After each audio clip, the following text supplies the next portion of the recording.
our Lent series this year, and I don't know if you've got a copy of the new flyer. If you want to sort of take a quick look at that, you'll see we've sort of laid out the messages. We've had to sort of bump things around a little bit because of some of the cancellations we had because of the weather.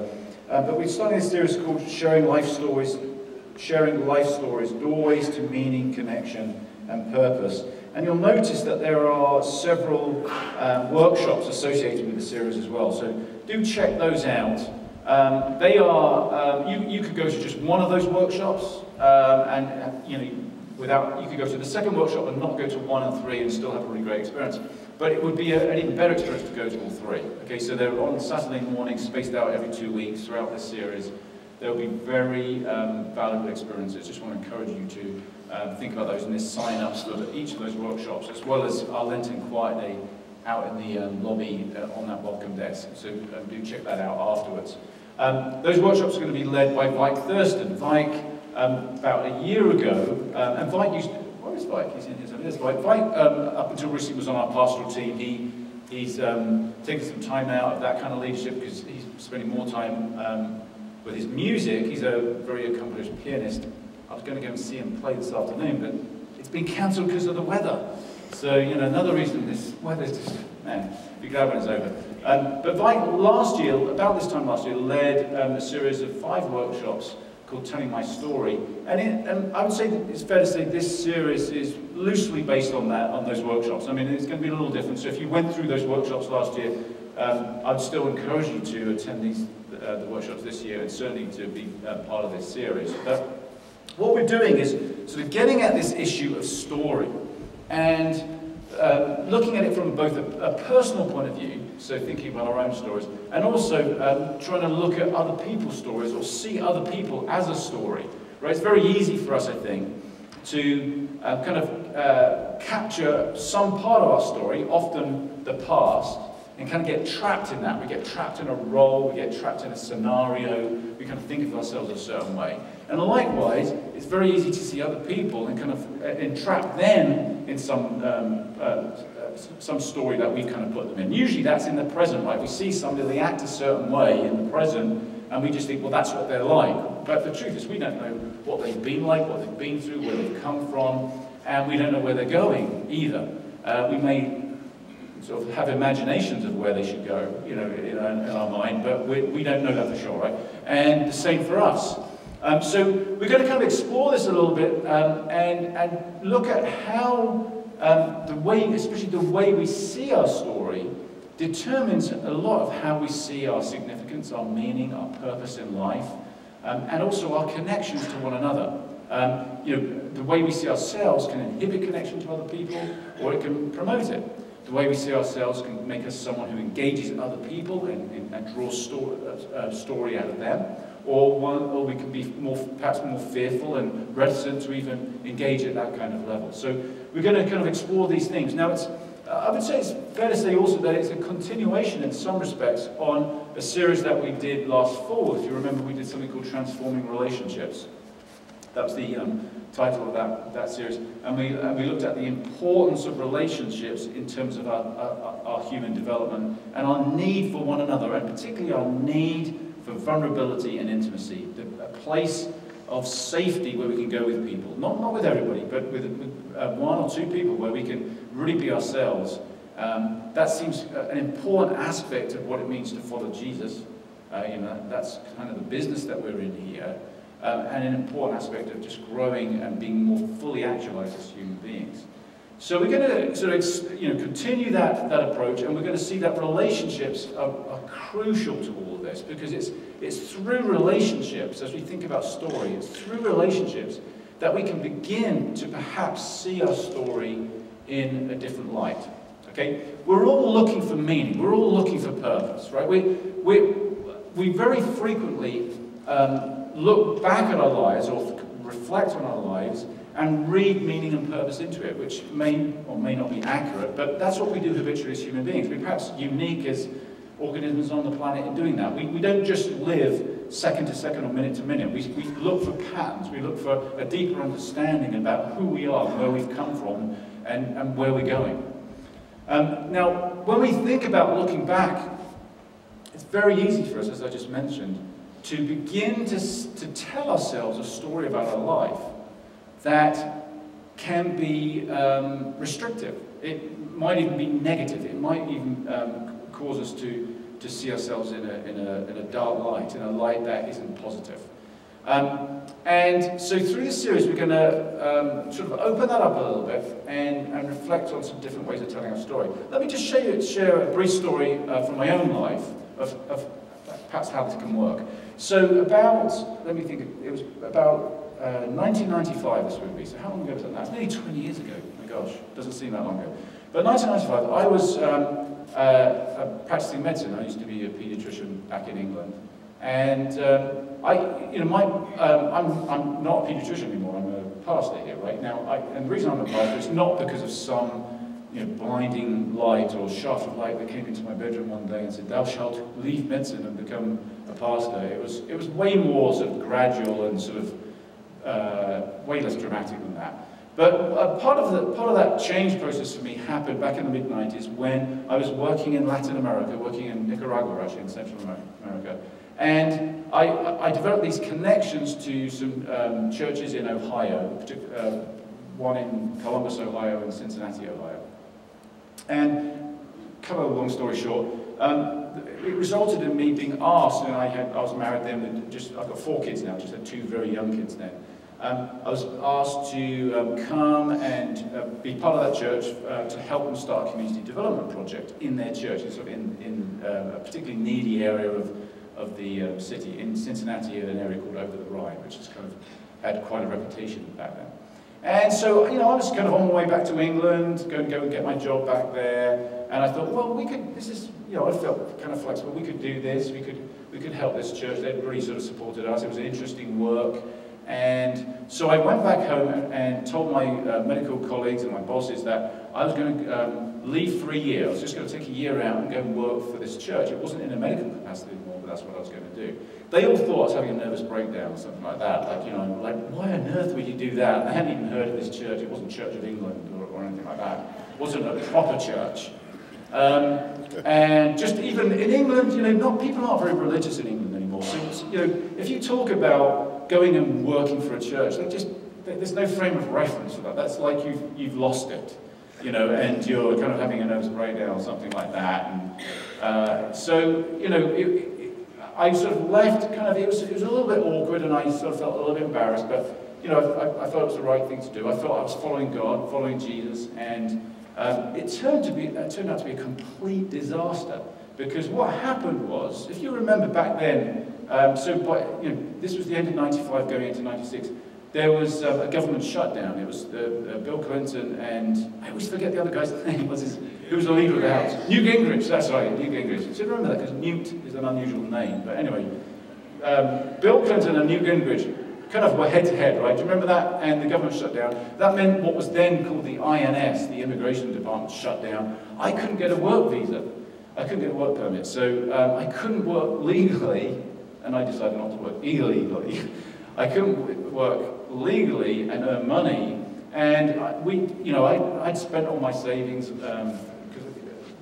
from working overseas, and we didn't have a lot of money, so we were kind of dependent on the money that we were bringing in. And it went horribly wrong. We had 2 young kids. People were great to us. They gave us food and helped us out with things, but we had to be very careful about being given money and that seeming like payment and that kind of stuff. We ended up going to the Salvation Army for food. It was kind of a weird situation where in the previous year I'd been a medical doctor, which was very respectable, and then the following year I'm going to the Salvation Army for food. And we were just about to, after about a year of slogging it out, trying to make it happen, going down to the government offices, every week to try and move paperwork through to get our visa. I was at the point of wanting to give up, I was actually going to give up. We were about to go home. And I remember talking with this, one of the pastors at the church in Cincinnati, which I'll give you the end of the story now. I eventually, just a few months later, ended up getting my visa, joining the staff, and we lived there for 7 years, and that's how I became a pastor. I actually joined the pastoral staff. It was kind of, it wasn't a very auspicious start, let's put it like that. But at that point, when I was about to give up, I sat down with one of the pastors there, and they became a good friend afterwards. But I told them a bit about my story, and I was relating my story in the context of shame. I was relating like, I failed. I've got to go back to England and tell my medical, try and get my job back, tell my medical colleagues that I did this thing and it didn't work out. And they'll be like, well, yeah, of course it didn't.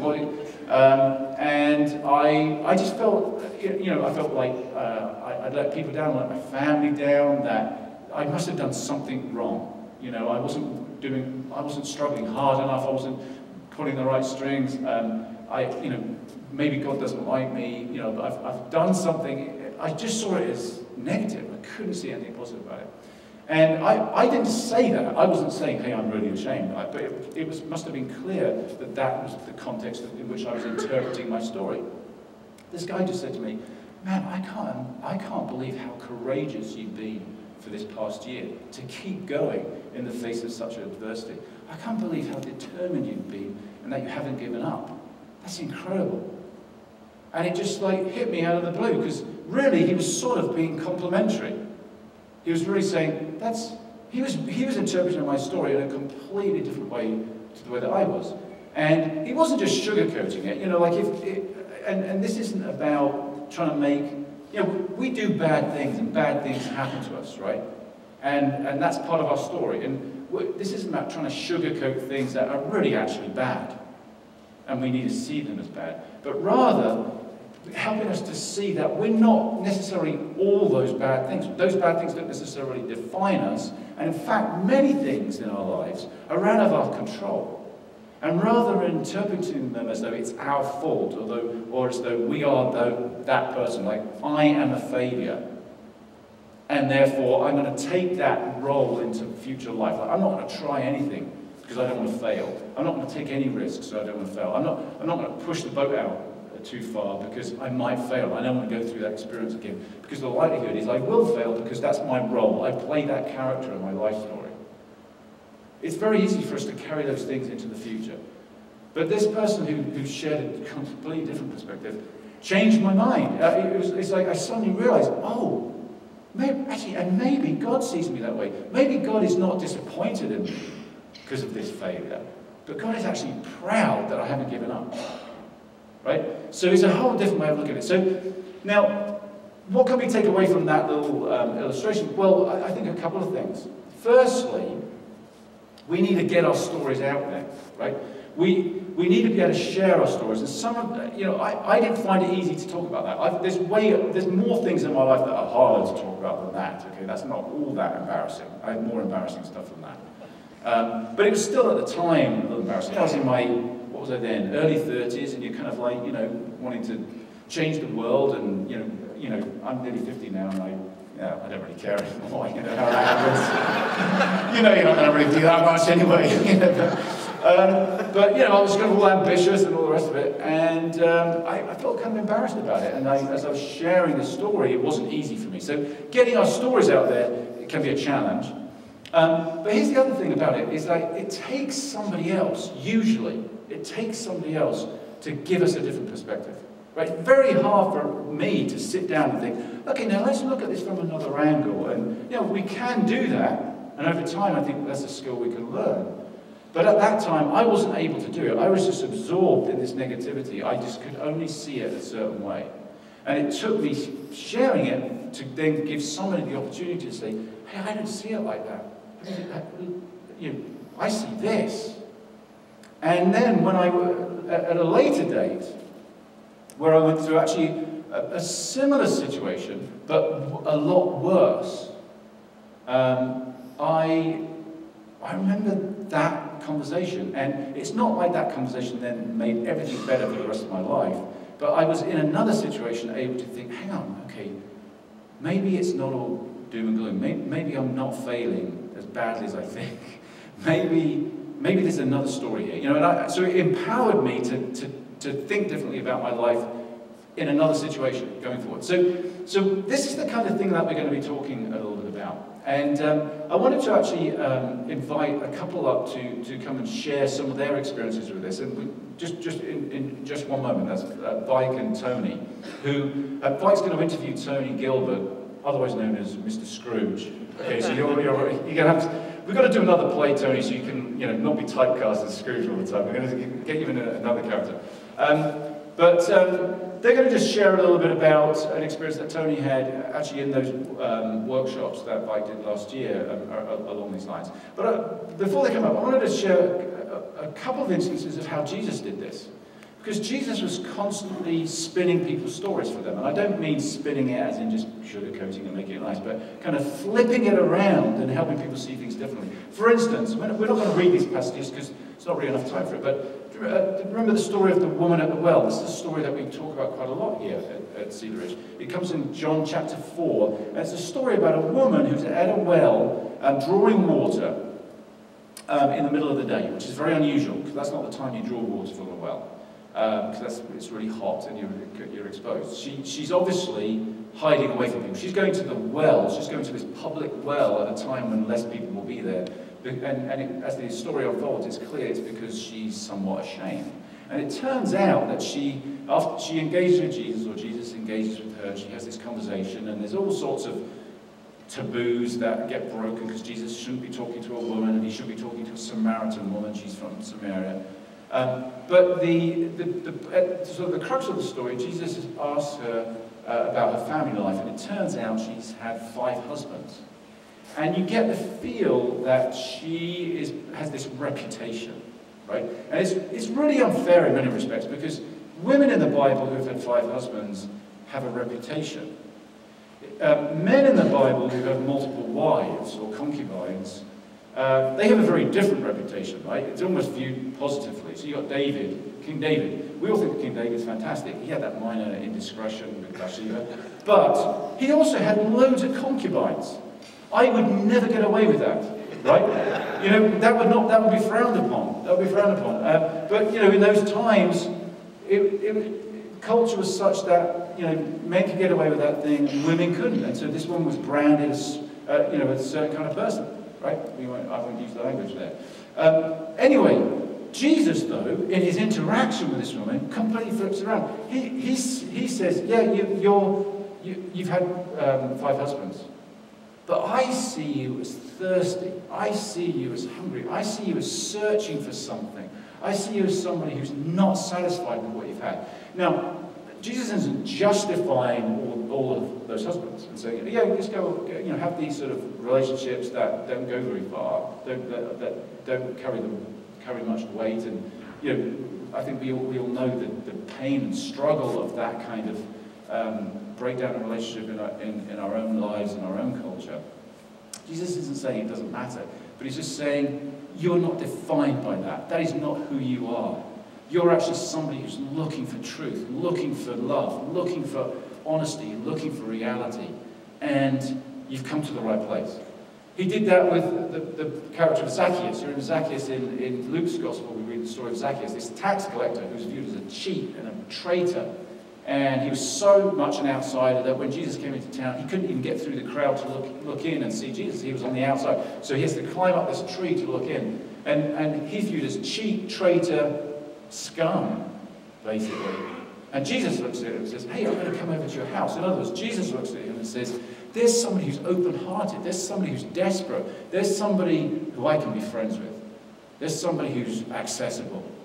And he changes he reinterprets his story, and Zacchaeus' life and the woman at the well's life were never the same again, because somebody reinterpreted their story for them. So we have this wonderful opportunity in this series to think about our own stories, to reflect, to share, perhaps share some things that we've not shared before, share courageously, to listen empathetically and compassionately and courageously, and engage with one another in ways that can be transforming, ways that can give us a new perspective on life, a new perspective on meaning, a new perspective on purpose. So let's hear a little bit from Vike and from Tony. If you guys would like to come up, I've got some chairs here for you. Take your time, guys. And you've got mics, right?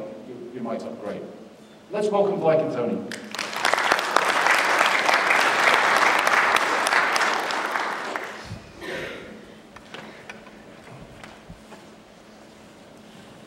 Hello, Vike. Hi, Tony. Thanks for joining me here. Yeah. As Matthew was saying, About a year ago, we had this series called Telling My Story. We did 5 workshops, I think it was, and mainly to encourage you to come to the workshops in this series, I wanted to invite Tony to talk a little bit about it, just give you a flavor of that experience. I remember on Saturday mornings, I'd be setting up and Tony would be full of what he'd gotten out of the last workshop or doing the assignments and so on, so I thought, Tony's my man. You know? So just to start with, can you say just generally, what did you enjoy about these workshops? The workshop was a little misleading. I thought, well, I'm going to this wonderful workshop of telling my story, and I will get my story into a neat little package and share it with people, and they will, of course, be enlightened by my vast wisdom and experience. And it really wasn't about telling my story, but my part in God's story. And it wasn't about looking at my past, although that was a big part of it, but it was about looking toward the future, because the past is yesterday. We can't change that, but perhaps we can go on to another course in the future and grow and flower.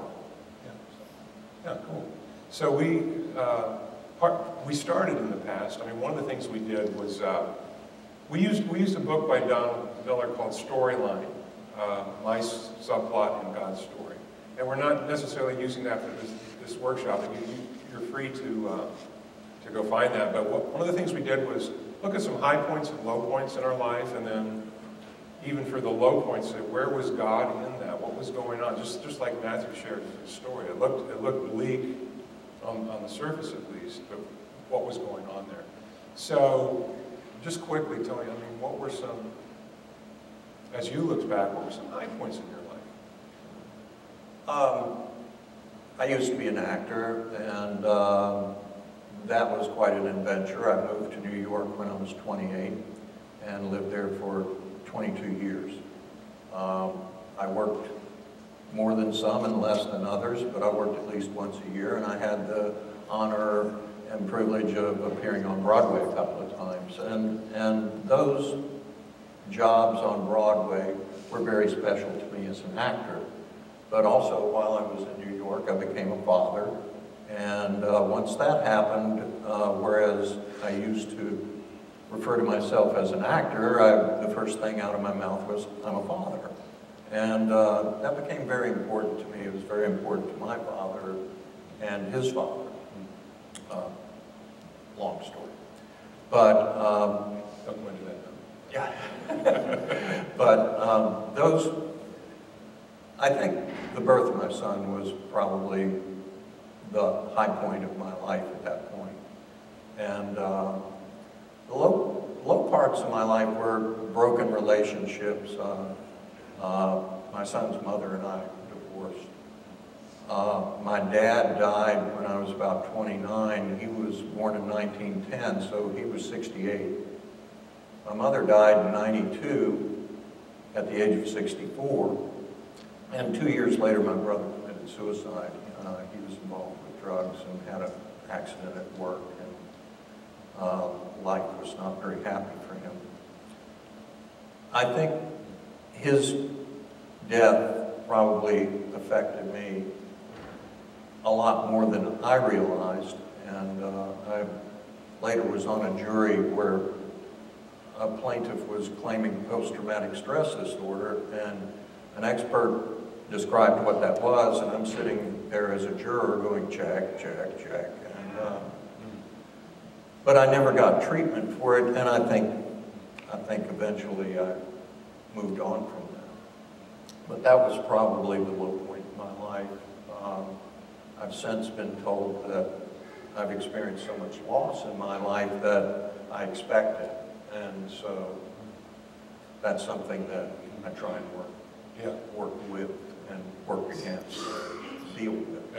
And that's a great example of what Matthew was just talking about too, in terms of we form a narrative around these experiences and sort of lock ourselves into them, and it can affect our future. Now, one of the things we did, you know, that may sound like, oh, we're sitting around telling depressing stories. We don't leave it there. What we did in the workshops was say, now, if my particular story is in a larger story of community and the larger story of God's kingdom, what was God up to in my past? What was going on? What's the meaning of this, even from a God perspective? And we talked about that a little earlier. Where did you go with that? Well, this time of year I celebrate my anniversary at Cedar Ridge, and this is 10 years. And if you had told me 11 years ago that I'd be sitting up in front of a church telling my story, I'd go, yeah, okay. But here I am. And I think that many times in my life, up until I came to Cedar Ridge, I really wasn't in church, and I hadn't been for decades. And it just wasn't relevant to me. It didn't matter to me. It wasn't that I was against it, but it just was not a part of me. But certain circumstances led me to sit back there one Sunday, and this man came and greeted me and welcomed me, and lo and behold, a little while later, he got up in front of everybody and gave a message just for me. And so I came back the next week, and the week after, and the week after, and the week after, and I started looking out for God. And for all those years that I wasn't looking out for God, I had the potential for many catastrophic things to happen to me. I won't go into what that might be, but let's say I became a doctor of self-medication at one point. That's a joke. But in coming here, I was able to let go of a lot of things that were holding me back in that way, and allow God into my life and let Him lead me. But all those years that I wasn't looking after God, He was looking after me. I never got arrested or in trouble or anything like that. And I am still discovering where I'm headed today. And on that note, so we, in the workshops, eventually progressed to maybe we can hold our past a little differently, and as we look to the future, we can be intentional about our possibilities for the future, our possibilities of serving in the kingdom of God. So one of the things we did was look at what are the roles, what are the primary roles in each of our lives, and you said something to me earlier about what you did with that. Yeah, and I'd like to interrupt right at this point and thank you and thank all the people that were in the group, especially Bill Duncan, who was my partner. And I want to thank Cedar Ridge for making all these programs available, because I've told people before that Cedar Ridge has saved my life, not only spiritually, but probably literally too. So anyway, going on. The roles I focused on were husband, father, friend, artist, and a spiritual being. And I think I have grown in all those areas. But the way that God has surprises for us was after I wanted to concentrate on how I'm an artist, which I had let lapse when I left New York. Matthew got up here one Sunday and said they were having auditions for a play. And I hadn't done a play in 16 years. And another thing in the program, it says we got to take risks. And so I went, well, I've done this before, might as well try it again. And boy, I tell you what, learning lines is a muscle that you have to exercise. And not having exercised that in 16 years, I spent a long time learning lines. But it was such a wonderful experience for me, and It was for us. well, thank you. And working with the cast and everything like that, it was just like being home in a way. Cool. Great. Yeah. Well, thanks, Tony. Thanks for sharing.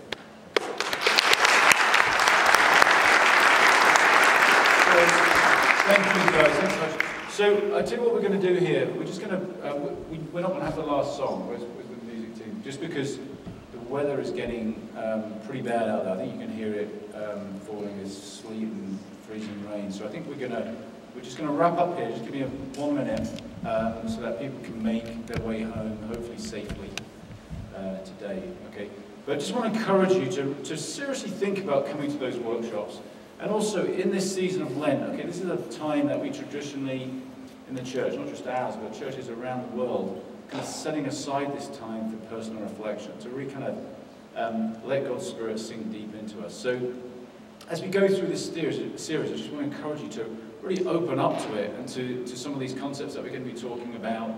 It's going to be very personal, right? I mean, nobody's going to be forced into sharing anything at all, so it's only as you want to and see fit. But there's going to be times where we'll talk about getting with another person, somebody you trust, and sharing a little bit. I want to encourage you to take up that challenge as we go through Lent together. Okay, let's pray. And then, as I said, it's pretty icy out there. We've salted during the service. We've been putting salt down, trying to keep those pathways as ice-free as possible. But as you drive out, please do take care on that exit road. And I think 198 is pretty bad at the moment as well. Okay, so let's pray. Lord Jesus, thank you for your incredible love for us. Lord, we all have a story here, and you love us no matter what. There are things in our stories, Lord, that are worth celebrating, that are amazing things. And there are things in our stories, Lord, that we would probably rather hide away. But you accept all of it. You embrace us in all of it. And Lord, as Tony was just saying, Lord, there's one thing no one in this room can do, and that is change our past. It's over. But we have this opportunity of today and tomorrow. And Lord, we pray, God, that you'd help us to see our past in a different way, that we would be able to look back and be set free, but also see what you have worked in us, what you have formed in us, even through the hardest of times. Lord, that we'd be able to see your love and pride and deep passion for us, even in the darkest of times, that you are there and you're still with us now. Lord, that is such a mystery. Help us, Lord, not just to embrace that mystery, but may that mystery transform us. And God, we ask for your help, Lord, as we cannot do anything about our past. We ask for your help now, in the now. Come and empower us. Help us to change in the ways that we need to change. Lord, help us to start writing a different script. Lord, we ask you to take on the narrative of our lives. We ask this in Jesus' name. Amen. Thanks, everybody. Please be safe. Go in God's grace. Go in God's peace. Thanks be to God.